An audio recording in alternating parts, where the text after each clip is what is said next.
All right. What is good, everybody? Today is Wednesday. If you don't know how to read the calendar, that's what today is.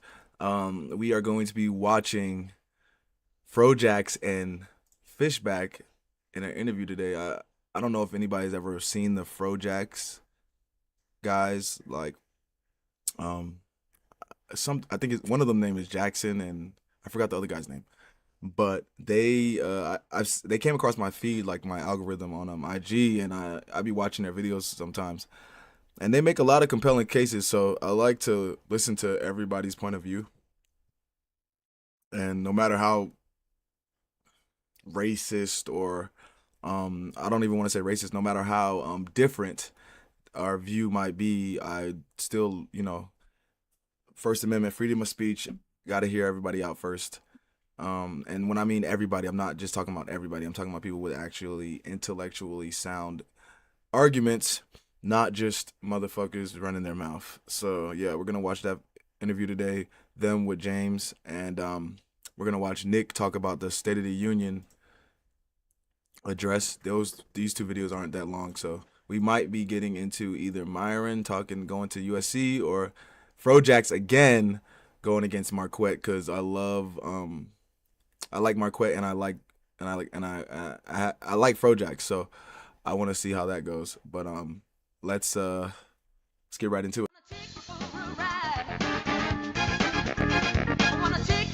The bitch shaking it, showing it.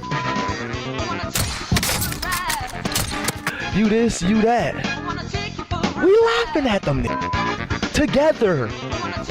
Oh! So stop treating these like they mean something. Let's go to TikTok.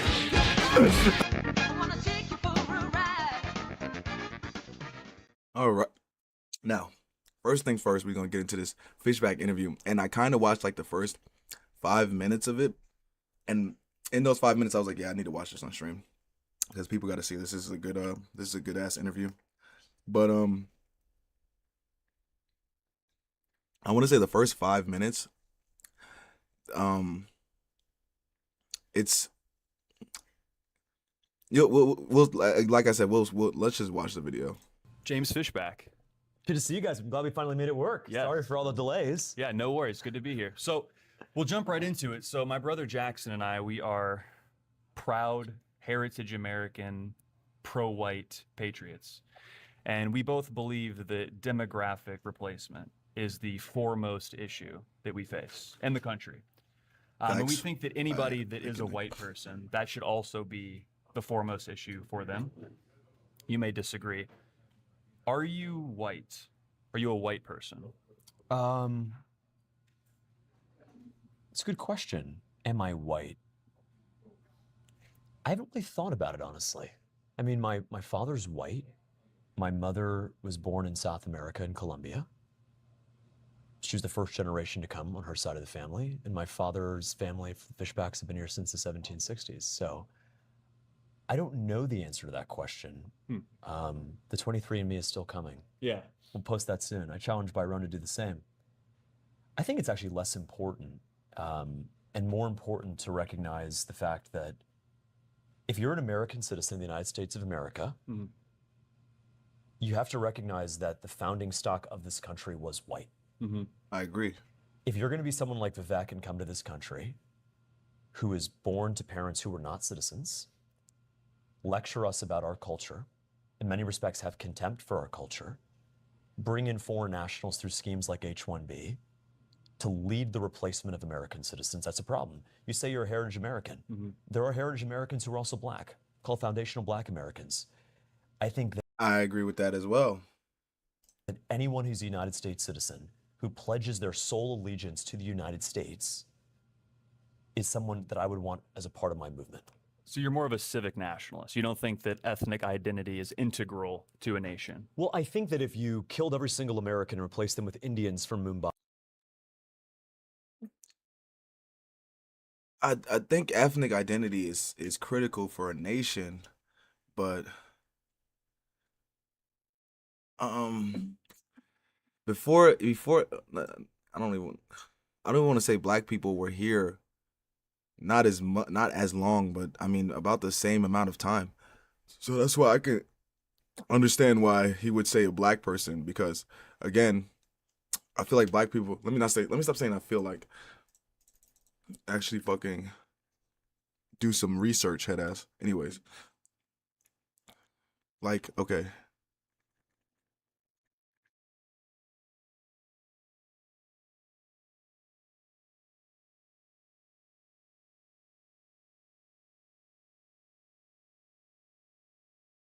because I like the first one of the first black slave owners was in like 1690. Like yeah, yeah, like we've been here for a minute. Like we've really been here for a minute. So that's why when I feel like we're a part of the ethnic identity of America. Really, I could be making a stretch here, but we've been here since late August 1619. Like we've been here. So that's before. When was the revolution? Like 1776, right? American Revolution, 1776. Across the Great Blue.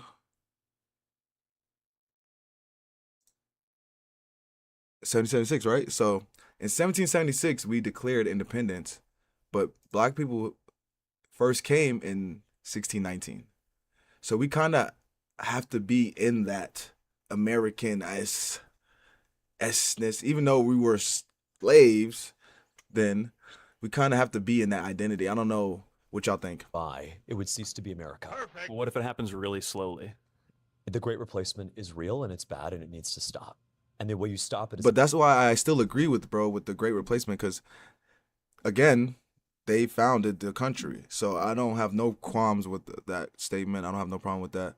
Them running it either. I don't have no problem with that either, because they founded the shit. But to say black people wouldn't be a part of the identity of America is, I don't know. It's actually by changing immigration policy. So I would support a federal immigration moratorium. But I think at the state level, it's also about being real that things like TPS, asylum status, H-1B, H-2A, H-2B workers who come here become chain migrants and bring a culture that is foreign to ours. And then again, they continued slavery, which I don't have a problem because they ended it. So they continued it and then ended it. So it's like, man, it's a good conversation. Interesting. I personally don't think you're a white person. And the reason why that's important is because if we're putting America first, we have to make the distinction between, what an American actually is. Is America an idea or is it a people? And if we're putting America first, I believe we have to put the people first. And I don't think that we can put America first without prioritizing the founding stock. This country wouldn't exist if it weren't for white Anglo-Saxon Protestant people. Let's be real. So if you're putting America first, you got to put white people first. So as governor, how are you going to prioritize white people? I'm not going to prioritize white people. Why not?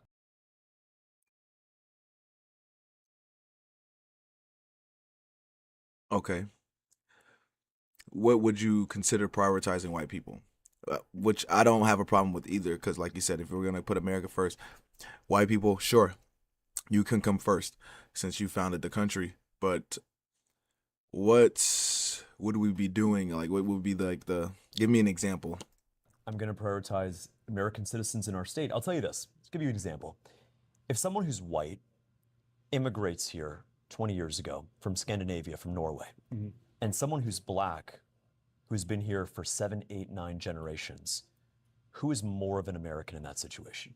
That's a great question, because that's really my question. Like, that's really a great question, James, because it's like they're, and that's what I'm saying. It's like, I get it.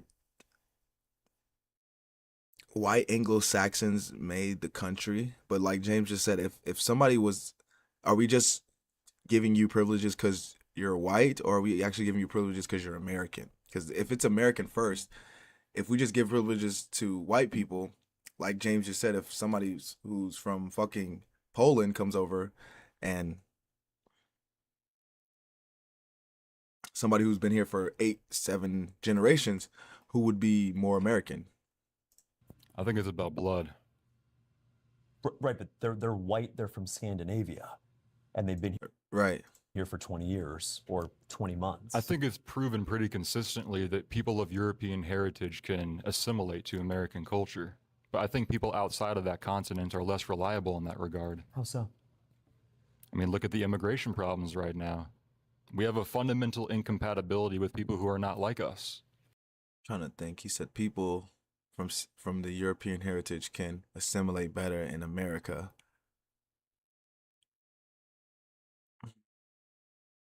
When you say it's incompatible, what are you referring to?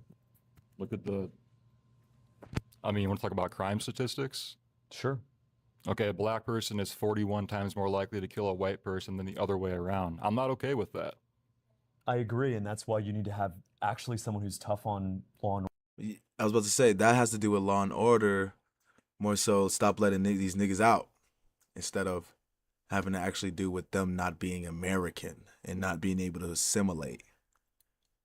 Because what I'm thinking about when it comes to assimilation is that niggas are immigrating over and they're not assimilating into the society correctly, because that's the example that they used. When I think about like African people coming over, I feel like I hate saying I feel like what I know is that I have a lot of when I'm dealing with an African person, I'm not dealing with a nigga. If that makes sense. Like I know I'm not dealing with a nigga. I know the African person might have a little bit more sense than a nigga would. So it's like I want to say the niggas already over here are the ones doing the more bad shit than the niggas that are actually coming over here. But I'm just specifically talking about African niggas. I'm not talking about them other cats and dogs motherfuckers that we be seen that we stop. But yeah, I would say them niggas aren't really giving the most problem. I feel like I want to say the niggas over here are the ones giving the most already over here are the ones giving enough problem, and we're not policing them enough or throwing them niggas under the jail enough to stop the problems. order. That's why I support a 3 strikes law that says if you commit your 3rd felony, you're going to prison for the rest of your life. But I also think that we are bound by the 14th Amendment that says that equal protection is given to all American citizens. And my view, what I would tell to a black supporter who asked me the other day in Miami, what's your position for black Americans? My position for black Americans is my position for all Americans. You should be able to exist in your own country without being replaced by foreigners. Whether those foreigners are white or black, it's irrelevant. Look, I don't want a young black girl to lose her job, to lose her home, to lose her dignity by some white South Africaner coming. And that's what I was thinking, because like Elon is white, but he's from South Africa. He's not even American. So it's like he's white, he's not American. He likes to do the H-1B visa bullshit. He likes to subvert everything. He likes to bring illegals in. Why would we trust him just because he's white? You see what I'm saying? So it's kind of, I understand what I love this conversation here. That's not right.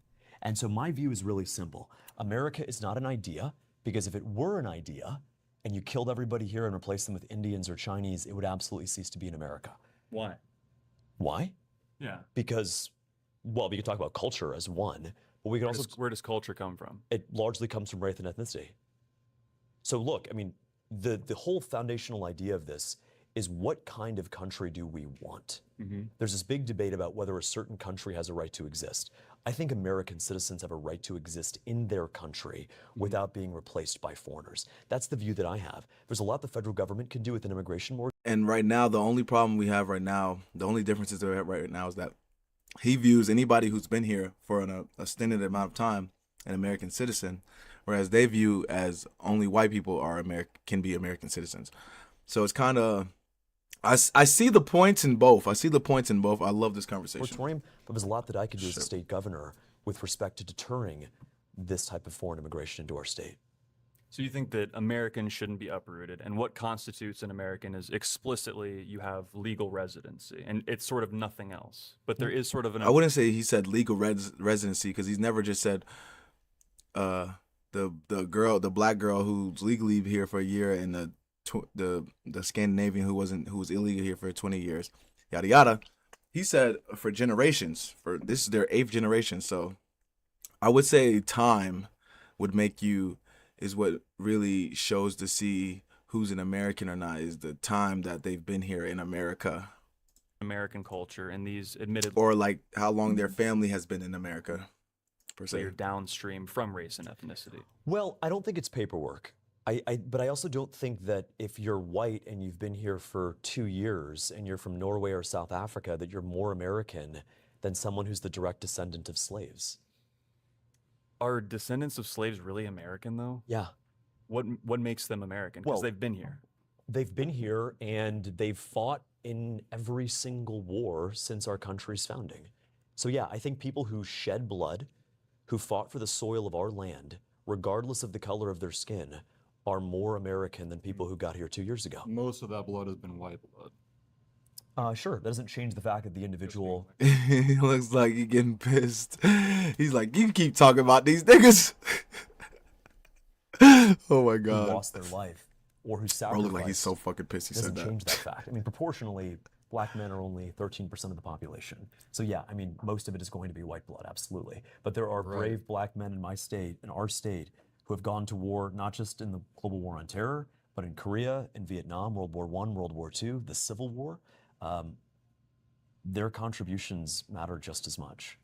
That's true, but predominantly that experience has been one reserved for people of European descent. And I think it's important for us to make that observation and not just count that out. Well, I don't. No, there's nothing wrong with that. You can make that observation, and we don't count it out. We appreciate you. I mean, you can make the observation. It doesn't make it. I mean, it's an observation. It's empirically true, you know. But look, if you're someone from Sweden or from South Africa, and you're white, and you come here and you've been here for 2 years, and you are on an H-1B visa, you are not more American than a black American or a white American who's been here for 5 or 6 generations. I hear you, and we can move on after this. But I guess the point about what constitutes an American, it gets a little hazy because we want to, in reference to the assimilation thing. As a Scandinavian, they come here 2 years ago. Are they an American? I can understand that sort of edge case example, but black people, do you think the majority of them, there's good black people, obviously, but do you think the majority of them are proud to be American? I mean, they've been here 400 years, and I would argue that they haven't assimilated. They basically have their own dialect. If you really think about it, I would say the majority of people nowadays aren't proud to be American in any case, especially now.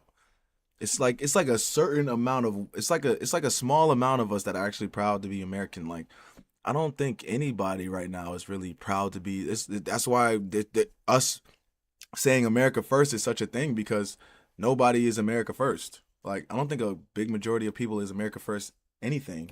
So that's why it's weird that they're harping on black people when we were actually here, and which is, I have no problem with their opinion. Well, not their opinions, their point of views. I have no problem with them. I just like listening to hear everybody's thoughts. they don't speak the exact same language even. They have a distinct culture. They are a distinct other. And that's neither good nor bad, but I don't consider them American in the same way that I am. And I think that that's fair. I mean, But you haven't described American though. Like that's the whole point of this, right? This conversation that's so weird. It's like they haven't really described what they consider American is. They just said white. They've just been saying white, Anglo-Saxon, Protestant. But that's just a ethnicity. That's not like culture. That's not a. I mean, that's your race and ethnicity, but where's the culture at? Where's the rest of the if American is just like, when I think of Chinese, I'm thinking of Asian. Chinese, like, doesn't matter how dark the Asian is. I'm thinking of a nigga with slanted eyes. I don't know what they're consummating as American, but like you said, we love listening. does that make sense, or does that sound crazy to you? I would vehemently disagree with that. Look, I think if you take a white person from upstate New York or Boston and bring them to a rural part of my state here of Florida, whether that's in Madison County or Jackson County, they are going to speak, they're both white, they've both been here for 7 generations, they are going to speak worlds apart. worlds apart. Some guy from suburban Boston who teaches at Harvard and Cambridge, and a cattle rancher in Madison County or Jackson County. So if we're comparing it on dialect, those men are both American, even Well, though that's they just an speak example. differently. I mean, there's behavior, there's What kind of art. behavior? Well, I mean, crime is probably the most noticeable. Like stabbing people on trains, stuff like that. But that has to do with, again, law and order and people not making niggas pay for what they do. Like they need to be, there needs to be more harsher repercussions or consequences for committing a crime. That has to do with law and order. That you guys talking about? Yeah, look, I think homeless people who commit crimes, whether they're black or white, that needs to be dealt with. But crime disparity is observably a racial problem. I mean, quite literally, 13% of the population commits 50% of the violent crime. The ADL calls that a hate crime. It's an absolute statistic. The question, though, is what are you going to do about it? So we can sit here and say, well, who's American? Who's this? Who's that? Who talks differently? What are we going to do about it for the person right now who fears being killed, whether they're black or white? You talk about black crime statistics. The #1 victim of black crime Black people. are black people, not white people. It doesn't change the fact, but at the end of the day, my job. And that's what I was about to say. Like, nigga, I'd be scared the most. Shit. Stuff. I do. God damn it. Nigga, shit. James is kind of cooking right now. I kind of like James. This is why I like James. He really be cooking. Like, I'm all about facts and stats and truth. I don't give a fuck about how you feel. It's about what is true. As governor is to make a safe state for everyone. That's It's American. safe to say we're trying to facilitate the preservation of constitutional principles because that's really what it means to be an American. People who abide by the belief and the American doctrine. But why does he keep harping? Why do they keep harping on white people then? But I believe that beliefs are downstream from people. And if the people that created those constitutional principles are being dispossessed and replaced, who's actually going to be left over to really protect those ideas anymore? I still agree with these. They keep coming back to the we need protection for white people getting replaced. I agree. James has not agreed with that. Like, he agrees with that as well. So we just need answers. Well, let me ask you this. Who defended constitutional principles better, Joe Biden or Clarence Thomas? In that case, Clarence Thomas. But he's black. But Joe Biden isn't representative of all white people, and Clarence But do you see what I'm saying? Like, James is cooking right now. But it's like, bro, like, oh God. Thomas isn't representative of all black people. I'm not saying they are, but I'm saying that if We're we're talking about individuals or averages here. well, we can take it every single way. I mean, look, at the end of the day, I don't want to see any American citizen dispossessed of their birthright in the United States of America, period. And so my view is that being pro-black was the reaction after the mid-20th century, after Jim Crow. The idea for liberals was we have to be pro-black to make up for all of the injustices. I could understand actually a policy that was pro-white because for the last 50 to 60 years, this explicitly been an anti-white society. When Yeah. conservatives go and get on Fox News and say there's no systemic racism in America, actually that's a lie. There is systemic racism against white men, white Christian men in particular, white straight Christian men if you really want to get specific. Yeah, I'm about to say. I don't still think that justifies racial discrimination. I think Clarence Thomas said it best. The best way to end racial discrimination is to end racial discrimination. Yeah, I mean, we can push meritocracy, but I think meritocracy comes from white people. So that's just where I personally draw the line. What would you do as governor? I don't understand, but he's not. Oh God. What is the answer though? Like, you keep telling us what the problem is. Okay, you don't want this. You only want this. Like, but then you said, but man, this is a hard one. It's a hard one to understand because he says, and it's not understand, but he says Americans follow the Constitution. Says that comes from a people. He says these people aren't following the Constitution, so they're not Americans. What about the niggas who do though? Like, do we just say all people aren't? So I don't like. It's hard to. I understand what they're saying. I definitely understand where they're coming from, but it's hard to like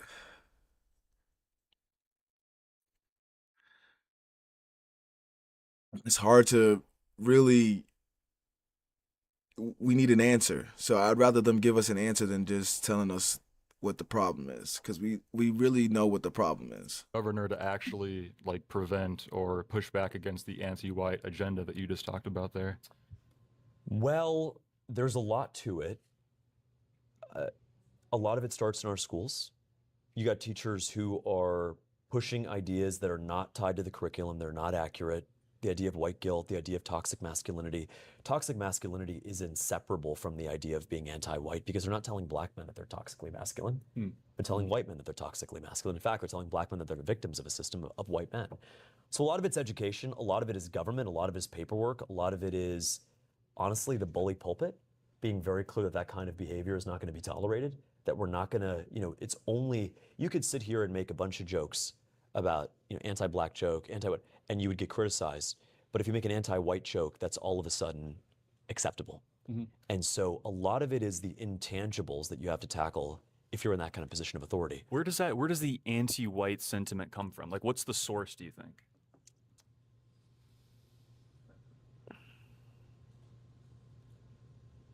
It depends. Actually, Where does the anti-white sentiment come from? Jews. it comes from a lot of white people, if we're going to be honest. Perfect. I don't know how many black teachers in our public schools who are actually pushing anti-white nonsense. I think it's actually a lot of white female liberals who are pushing it, if we're just being honest. So I'm less concerned about the ultimate root If cause anything, black women love you guys. of this anti-white love racism you. in our schools or in our government or businesses or loans, whatever the case may be. I'm more concerned with actually just ending it. We can do a post-mortem afterward, but every day that passes and a white man or a white woman is discriminated against, there's this line nowadays that, all of the issues in society are because of white liberal women. I don't think it's okay to talk about anyone that way, but white liberal women either. I mean, they're human beings too. And I think this idea that it's even okay, for the left to attack whites, but also the right to attack white people and say white liberal women are the bane of society is wrong. You're not accepting money from APAC. With that, there's nothing wrong with being honest though. And if white liberal women are the reason why our society is being degraded and destroyed, then calling it out isn't bad. So I don't want to seem like I'm, disagreeing with bro, but I don't want to calling it out. It's nothing. That's how you get better. You got to call out the weaknesses and the chink in the armor. You got to find the chink in the armor, call it out. Hey, I got that. That's how you get better. Which is great. Everybody likes that, except for APAC. They don't like that. What is your take on the so-called question? What is that question? You're not familiar with the term the question? Actually not, no. Well, there's this idea, and there's various factions of the belief set where there's a power structure that sort of supersedes what I see why people don't bleep stuff out anymore. They just mute it because the bleep sounds so annoying. we all perceive to be the highest levels of academia and finance and politics. Trump, we think these are the leaders, but there's sort of a silent cabal is kind of an iffy word, but there's a group, a tight-knit ethnic and religious group that's ancient in some ways and contemporary in others that has disproportionate control that actively acts against the interests of the nations that they occupy, which Europe and the United States are the two big ones, the UK specifically. You've heard this, certainly. I actually haven't heard it framed that way. I've heard that theory. You but probably I haven't- heard, like, it's the who is, Look, I think that a lot of the that I've met here in Florida are not big fans of Benjamin Netanyahu. They're not big fans of their own tax dollars going to Israel. And so my view is really simple. Israel is not a country that I want to do business with as governor. Israeli lobbyist, aka AIPAC, is not an organization that I ever want to take a penny from because I don't want to be compromised or even the appearance of being compromised. But I think the bigger point is if there are, as if there are Muslims, as if there are Christians out there who want to stand up to foreign involvement, I welcome them to be able to do that. The bigger our coalition is, I'll tell you, If we've got in this coalition, which we do, saying we're and we stand up to Israel, absolutely. Now, are there in the state of Florida who are more Israeli than they are American? Of course. I mean, Miriam Adelson, President Trump said in the literal Knesset that Miriam Adelson loves Israel more than the United States. There's a lot of like anti-Israel but they're all pro though. You know what I mean? So I'm against anyone who is pro anything other than America. Truly. Like, if you're pro-black, I'm not the biggest fan of that. Right. I'm going to tell you the truth. I'm not the biggest fan of people being explicitly pro-white. I don't think it's helpful electorally, but I also think it's helpful to where we are as a country. And at the end of the day, my view is we don't have a lot of time. Literally, the great replacement is happening. And name a single Republican nationally, let alone one who's polling second in the third largest state in the country, who has the balls to say that. Who has the balls to say that not only is it real, but there's things that we have to do at the state level to stop it. I will certainly hand you your flowers. You're hitting all the accurate points, and I think Are they white flowers, or what kind of flowers are they? Look, we don't discriminate, you know. But I think that at a bare minimum, your rise, your very rapid rise, is a signal that we're most certainly pointed in the right direction. Whether or not we flush. So I like how they're not like they actually care to some degree that he is American first and not just if he's only pro-white. Like, I like that they have actual thought like, I fuck with this I fuck with this interview. This is a good interview. Flush it all out in one interview, you know? Look, I think the big thing is, if we're serious about winning, if we're serious about actually doing this, why wouldn't we want as many people? I've had Democrats pull me aside at this event saying, I'm a Democrat, I'm switching my voter registration to you. They were white. One of them was black. Perhaps one of them was gay or straight. If we're serious about stopping this, we have to build a broad coalition. But that's what I think too. Isn't that how we got here, though? Like, by white people making concessions, opening up the border, being inclusive. I feel like this is what's facilitated the great replacement to happen. I don't think it's us being inclusive, though. I think it's us getting a army so that we can fight the cause. I don't know why he said gay people in there, but definitely an army. The circumstances to even happen in the first place. I almost feel like in order for us to actually make real political progress, we have to be more rigid about inclusivity. Well, let's talk about that. Joe Biden was white, open border. George H.W. Bush was white, passed the H-1Bs into law. George Bush was white, sent white and black men to die, opened the border as well. I can go back 20, 30 years, and I can name you every single white president in this country that's facilitated the great replacement of the very white people that you're concerned about. Cabinet's full of but I get your point. I mean, I agree with you. But again, I don't think that those leaders are representative. In the current cabinet. Right now? Yeah. You could argue that Trump is. I don't think that Trump is particularly religious. I don't think he's though. There's murmurs. There's some we murmurs. don't know. I mean, come on. They did say he was the first Jewish president. I don't think Trump is Jewish. I think the Trump administration is largely influenced by Israeli policy these days. But what I'm saying is, like, what do we benefit out of saying things like Trump is secretly a Jew? Like, I don't understand that benefits us. I don't know if that in particular benefits us. It's more about the observation about this apparatus of power that I think that our country is beholden to. But just because we can observe it and understand that it's there doesn't mean we're doing anything about it. I love this guy, James. He's actually cooking right now. Even though I love these guys too. These guys are very smart. Generally speaking, one that dominates not just our political system, but pretty much everything that has power, whether it's entertainment, media, Hollywood. finances. I mean, all these institutions are run by. Would you concede that? I think factually that is absolutely true. Okay. Yeah. And here's the thing, it's like, it's a matter of representation. I'm telling you. It's not like I woke up one day and I said, hey, like, I don't like black people or anything. I didn't really give a about politics till I was like 28 years old. I'm 30 now. But it really is a matter of representation. I woke up one day and I realized, like, oh, white people who were my people, I guess, are just literally being replaced and everybody hates them. And these gauges, bro. I cannot. This shit is hilarious to me. Who's actually It's just his ears flopping around. White people, because you just listed a bunch of white people that don't even really represent white people, and it comes down to interest, right? It's like no if Joe, no are roast. overrepresented, and they look out for disproportionately. and whites are looking out for whites and blacks are looking out for blacks, then it's sort of this race to the top where everybody's shoving each other down. I agree, which is why we can't do which is why I don't agree with the Black Lives Matter stuff or the pro-black stuff. I agree with pro-American shit. I mean, black people would have that exact grievance the entire time they've been here, and honestly, kind of fair. Well, They don't Obama really- was a black president who was a terrible for black Americans. Yeah, but these are examples. And didn't of do nothing individuals. for I could us. name a He million didn't do nothing for us. He didn't even do shit for us. I'm telling you, James be cooking. terrible white people. But the point is that they're my people. Like my daughter, she could grow up and be a terrible person, but she's still my daughter. Of And I course. think that extends to my nation. And if you trace the etymology of that term, it really So means what is race. what is your criteria then for a leader? Just purely being white? Well, no, I mean, if I had my particular selection, there would be a list of things. But So white what- would be a what- prerequisite. And What white's is your absolutely preconditional. Yes.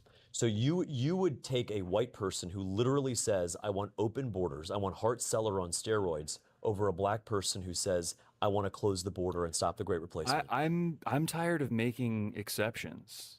But no, but What do you seriously, mean? in that situation, Yeah, I mean, it's a hypothetical that we've been dealing with the whole well, time. let me ask Yeah, but right though, like ask you have like, to do you answer want that question. Clarence Thomas on the Supreme Court, he's black, or That's do you a want to good. lean It's a good logical hypothetical though. Kagan, she's white. No. Neither. I don't Neither. want women in it either. But in that situation, what I'm trying to get at is what actually matters to you? 'Cause I it want seems a like it's just that right now it don't matter what kind of leader, as long as he's white. Nation for my people. And I believe that America is a European nation. We're part of the European diaspora, and we no longer have that. We really had it until the 60s. So are you for open borders for Europeans to come here?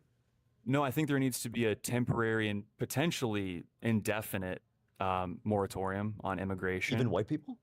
Temporarily. Yeah, we have a lot of things to fix here Well, first. what's number one for you? Well, there's a lot of people that got to go. I mean, there's who knows how many illegals. I mean, illegals alone, what is there, 30 million, 50 If there for were having kids? if there were a white illegal from Sweden or a black citizen from Louisiana or Florida, who would you send back? You keep framing it as if we have to choose one or the other. This is like cherry picking hypotheticals. Most of the No, it's not. It's trying to see your logic. We're just trying to see what are we logically doing right now? Like, what are we really thinking right now? Because we're just saying white people right now. We're not having a real logical question. Like, we're not having a real logical conversation right now because we're just saying white people. We're trying to figure out what do we really value, or is it just that he's white? But then when he says, would you just allow white Europeans in? They're like, no. So we're just trying to gauge intellect. The illegal people here are like brown people. These are not white Swedish people running around jumping the border. These are illegal people. They're not Europeans mostly. Prior to 2020, 40% of illegal immigrants were visa overstays. And a lot of visa Okay. overstays came from Europe, came from South America. I don't want illegal people here, period. James is cooking with stats, but okay. How do you define someone's illegal? The first act of entering the country is not done through the legal process. Well, if you come to the country quite literally on a visa, you did come in legally, but you overstaying that visa was the crime. I guess my question is, if you could... This is okay. So this is like, I don't want to say, like I said, these guys are smart guys, but this is like when like you're just when a nigga with the real answers. I don't know if they're just if they just want everything to be white, which is fine, but we have to have real answers behind everything being white, because we can't just say, well, I just want it to be white. Because like James said, every fucking president that we've had has been white. So you can't blame the disillusion for white people, but on white people, because every fucking president that we've had has been white. Get rid of all of the black people or all of the illegals, which would... Even though Jews have been also been the problem as well, but you do? Why do we have to keep choosing one over the other? It's Well, all a problem. I mean- all of it is a problem. So what is the solution then? Total remigration. Of whom? Everybody. Who's not white? Yes. And how would you accomplish that? It's going to take time. Well, it's quite literally Great answer. unconstitutional. Do we really have a constitution at this point, though? I mean, let's be honest. I don't think- How if our country was honestly in a principled manner, abiding by the principles of the Constitution that were endowed by our forefathers, could we have possibly ended up at this point? No. Well, there you have it. So, yeah. And it's only good-natured people like you that are actually giving a shit about that. But when, Derek Chauvin, is present when a black man overdoses, he goes to federal prison and gets stabbed because what? It's a political move. When it really matters, there is no freedom of speech. There is no constitution. What are anti-Semitism laws? You're well aware of those. What is I'm that? the only candidate who's actually said that we're going to get rid of them and we're never going to enforce them. I do appreciate I'm the only that. candidate who said if I were the governor, I'd pardon Derek Chauvin. And so, look, I understand your skepticism. I genuinely do. I would be skeptical of me too. I can't genetically be someone that I'm not. And I'm not going to apologize for my dad marrying my mom. I'm not going to apologize for my We don't want bloodline. you to. No, I'm not going to. And so if I'm not white and you can't vote for me, I can understand that. What I will tell you is whether I get your vote on August 18th or not, I'm going to fight for the very things that I think we all care about. And we should create a state where whether you're white or you're black, if you're a United States citizen, I will fight for you with equal vigor. Because, Trump rather ineloquently said that mass migration hurts everybody, but also hurts black workers who tend to work in these low income facilities. My dad is white. It was the Haitian earthquake in 2010 that took 100,000 Haitians, gave them legal status. They couldn't become SAT tutors. They couldn't teach math class. So what did? They did landscaping. They did stuff that white men and black men had done for years in Florida, and they bankrupted my family's landscaping business. And so the policies I'm putting in place, I got to warn you, they're going to help white people, but they're also going to help black people and Hispanic people and American Indians as well.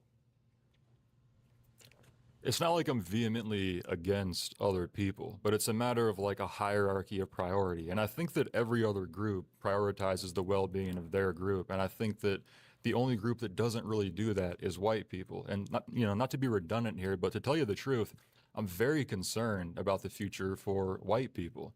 And I think that we have to consider taking radical changes to radical problems in order to get there. And so if somebody else benefits outside of my race, I'm not so rigid to be against that. I want everybody to flourish, but I also want my people to flourish. Yeah, but that's what James is saying. He's saying that he's going to be doing that. So it's kind of like we're just going in circles right now. I view my people as Americans. As Americans, American citizens. I mean, look, 1 Timothy chapter 5, verse 8 says that if you don't take care of your own and you take care of others while neglecting your own, you're worse than the non-believer. And so my view is pretty biblical, which is take care of your people. And as that rising tide comes, we're going to help black, we're going to help white, we're going to help Christian, we're going to help Muslim, we're going to help. And I don't think they need much help, but that's fine. Well, what I will say is, Okay, that's fine. what I will say is that, politically, I probably shouldn't even be talking to you guys. I'm going to be completely honest. Why? Well, I think you know why. The Well- point is, I will never turn down a conversation. Never. And I don't necessarily agree with you guys on some of this stuff, but I think you genuinely care. But it's Right, probably which not is why I like them, because they actually care out to of a my sense. political best interest to win electorally, but I don't care about any of that. I'm here to talk to you because I believe you guys came here in good faith. You drove 7 hours to be here. And if you do that, you deserve 20, 30 minutes of a conversation. Facts. 7 hours. Jesus Christ. I feel like they were very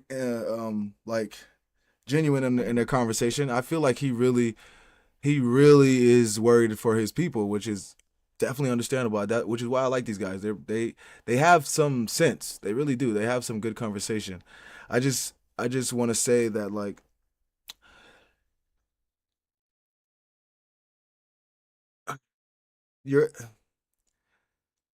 we don't have enough people in this America First to just think about only race right now. We don't have enough people in America First to think about just race. We need more people in our America First movement before we can just say, well, just these people or just this race. Because again, like I said,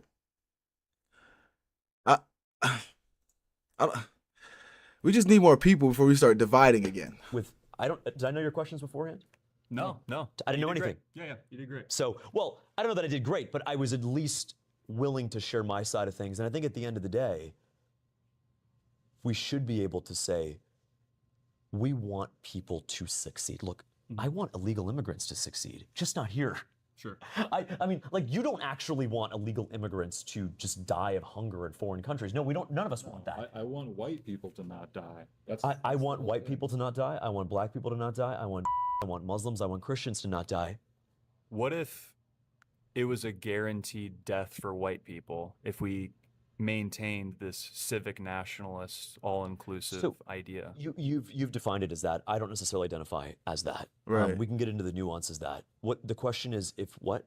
Well, if we were to continue to preserve this civic nationalism, which that's what it is. I mean, you're saying America's not an idea, but if it's not an ethnicity, then it's just an idea. It's sort of in this metaphysical space. It's not tangible or measurable by any length. So if by continuing to be inclusive, it is to the ultimate detriment of white people and infinite extinction. So I think would you change? Well, your so mind? look, I think you can do two things. I think you can be inclusive toward American citizens whose unapologetic love is to the United States of America, whose sole allegiance is the United States of America. If you send remittances back home, is your sole allegiance to America?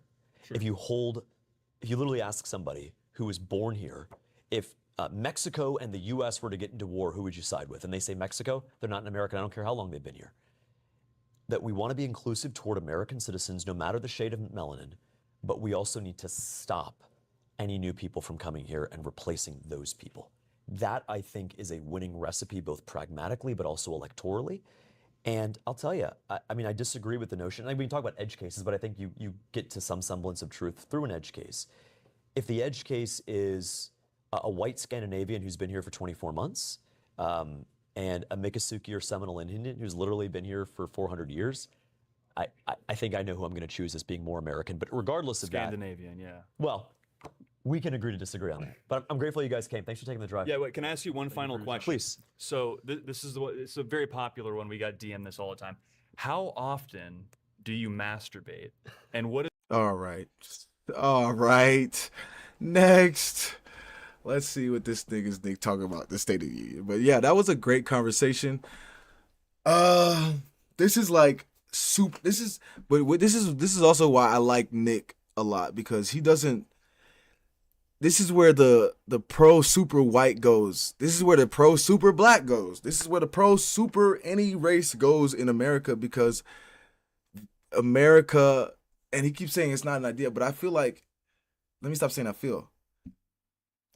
America was founded by white men, but in the identity of America, there are different colors of races. So I don't think that only white people are American, if that makes sense. Like, we've been here since 1619. There's no way we can't be classified as Americans. We've been here since then. We weren't considered citizens.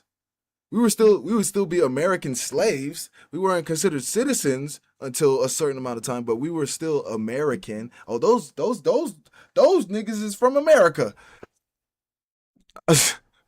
Like, that's the only thing I would say about this. But I like these guys. They have a lot of sense to them. Some good thought pieces, and appreciate the content and the convo. This was amazing conversation. Amazing conversation. Well, there you have it. State of the Union. They remind me of like HT and what's my other nigga name?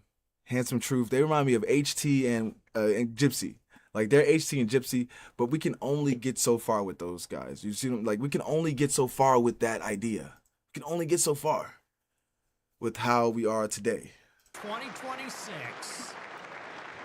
Perfect. What did we think? So it looks like just under 2 hours. I think he got started a little bit after 8 o'clock. So about hour 45 minutes, hour and a half, something like that. Yeah, it's hard to say how that will be received. I think that got off to a rough start. That's for sure. I think the organization of the speech, especially the beginning, was just off. I can see what he was trying to go for. He's going for the 250-year anniversary thing. But the preamble was not good. That was not clear in the introduction.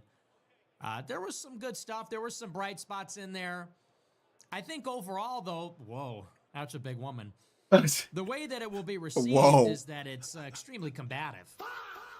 They will say, I think the word of the day, people will call it divisive. That is what you're going to hear in the Washington Post and the New York Times. It's a divisive, combative speech, long speech.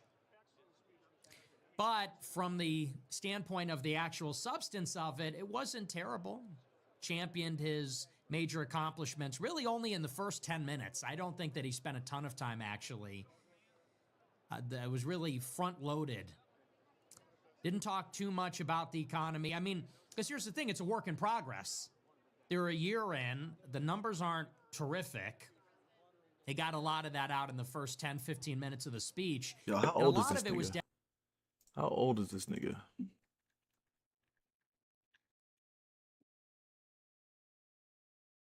Oh, this nigga's 79. God damn. My dad is 73 though, so I mean, he was born in 46. Shit, my dad was born in 53. Woo. dedicated to Old the ass niggas. legislative Fuck. agenda, the SAVE Act. I know that This the nigga here look administration does crazy. want to get this bill passed that targets insider trading in Congress. They think that's a winner.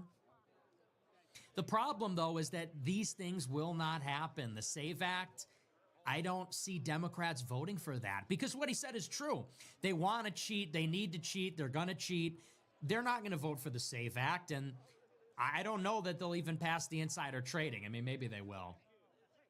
I don't know that they want to give him that layup. I don't know that they want to give him the victory. They got There this were nigga some good signing. moments. I thought it was very compelling when he brought out Irina Zarutska's parents. I thought it was powerful when he had Congress stand up if you believe you should put citizens over illegal immigrants. There was some good stuff in there.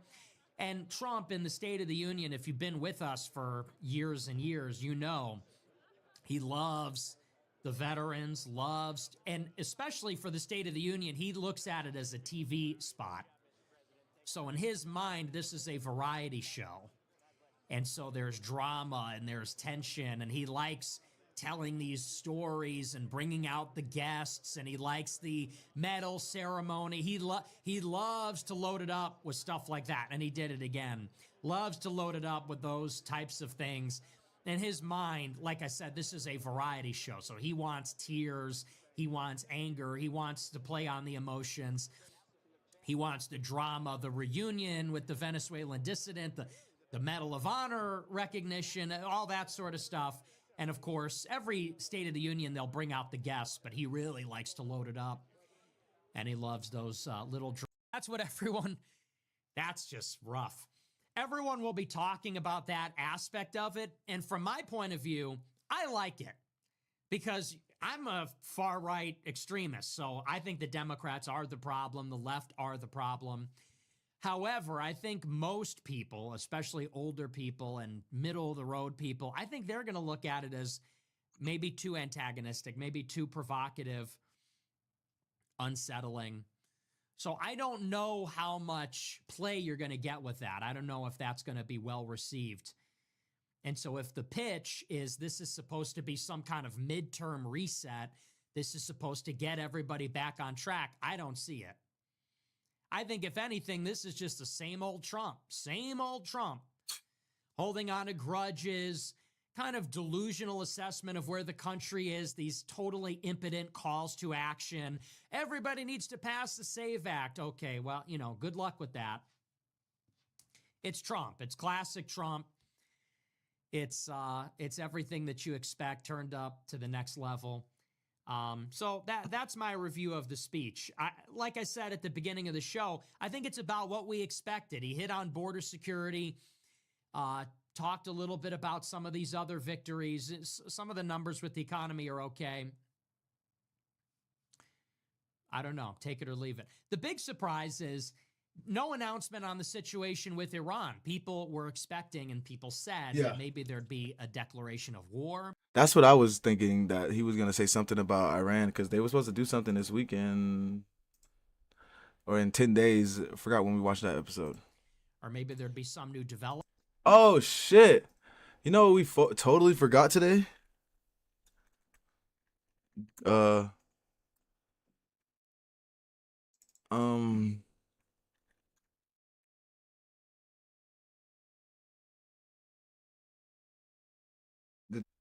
the real origins of JD Vance with Nick. Okay, this is what they did.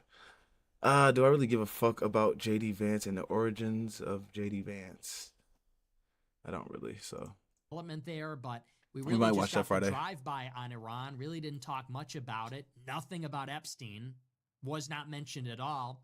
I thought I heard that Epstein victims were guests. They must have been guests of other people because obviously he didn't even name Epstein. Didn't talk about the DOJ really at all. And talked about the National Guard deployments, but only the ones to Memphis and New Orleans because the other ones were a flop. Chicago, Minneapolis, LA were a total joke. So we only brought out, and the reason being is because Memphis and New Orleans are in Republican states where the Republican governor requested the Guard. In the blue states, Trump had to activate the Guard against the wishes of the governor and ultimately pulled them out. So wasn't successful. You're going to see what you're going to see. I mean, for me, like I said, as a hard right guy, as a far right guy, it's a pep rally. And Right. you like to see that combativeness. You like to see the Democrats get shit on. I like the seething. And I thought it was a high energy speech. It was a little meandering at times. Obviously, he's 100 years old, so he's losing it a little bit. And so it definitely drags at times. And sometimes you don't even know what he's saying. For the most part, though, it was a long speech. It was pretty high energy. Not, I don't think, particularly well written, not particularly compelling. Like the no tax on tips and mortgage rates and housing prices. And so he actually did weigh in on a few of those things for a little bit of time. But to me, the memorable part is when he said, oh, the Democrats are running on affordability. Well, I don't know where they got that idea from. And I think that comes across as so out of touch, especially considering the political defeat that Republicans were dealt in November, because it was all about affordability. That was Mamdani, that was New Jersey, that was Virginia. And Trump, I think, is just delusional on this issue. Trump was going with affordability for a little. People feel like the economy is not doing well. And historically, that is the big indicator. Is the economy doing well? Do people feel like the economy is doing well? If they don't, you lose the election. And so what I see in the Democrat response is they are taking that to the bank. That's their playbook. That's what they ran on in November of 25. That's what they're running on now. And as long as they stay away from the thornier stuff, like, look, I think they realize the transgender. Now they know the playbook, which is they steer clear of the more divisive stuff. They present as normal, centrist, moderate, and they're playing up a few things. It's affordability is the big one. Lately, they're also playing up, though, the anti-corruption angle. And that's a powerful argument because these things are actually also related. Hitting affordability while also hitting on the so-called oligarchy, the billionaires, the Epstein class, that whole thing, it's a class warfare playbook. And so it's, hey, we are the working class. We are the forgotten middle. We're the middle class. And we are raising a challenge as people that are frustrated about the economy against the fat cats. And it's not a golden age, but a gilded age. And obviously what's deeply related to this is corruption. The rich and powerful are scamming us. The Trump government's a scam. And while they get rich, we suffer. That's clearly the playbook. And that's what you hear in Texas. And that's what you hear in Maine. And that's what you heard from Spanberger and Mamdani. And that's going to be the playbook in 26. And it's like I said, if you're a Trump supporter, you love the State of the Union because you're there for the slop. Right. You're there for the Bullshit. theatrics. You're there for the pep rally. You're there for the soaring, half-baked, patriotard rhetoric. You're there for that kind of stuff. And you're on the team already. But for everybody else, look, if you're one of the average people tuning in and you're not aligned or not affiliated, and you think the economy's not doing well, what do you get from that State of the Union versus what you get from the Democrat response? Right. And the same even goes for ICE. Trump had some powerful moments related to law and order about Irina Zarutska and the illegal aliens and all that kind of stuff. But the public sentiment has turned against ICE. And the public supports the border enforcement, but support for interior removals is slipping. Support for ICE is slipping.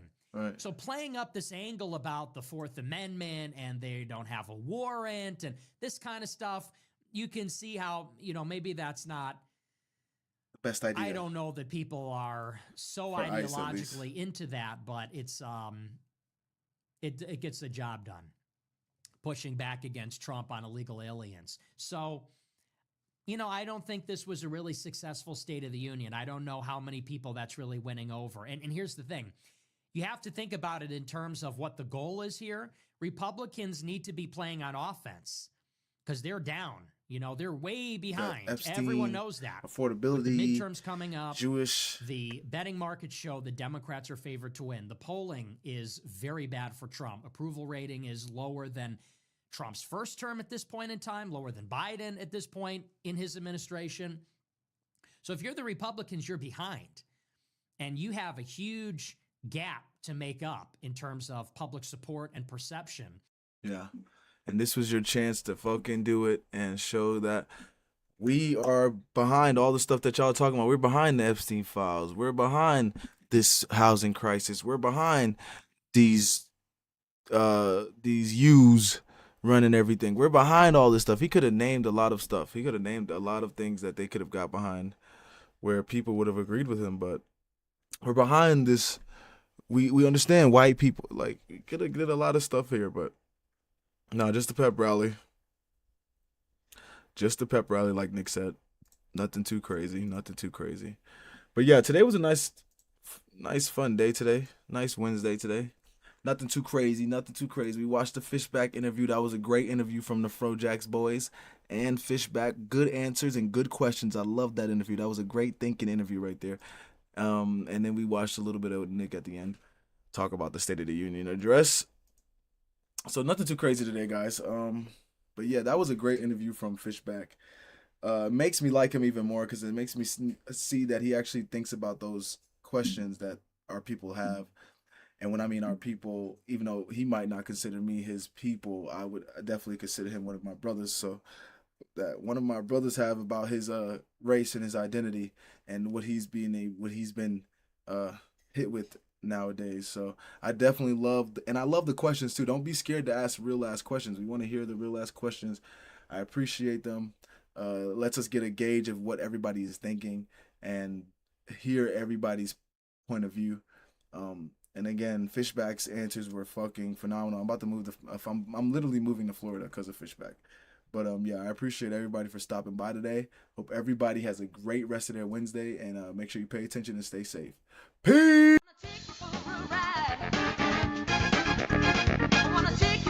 The bitch shaking it, showing it. You this, you that.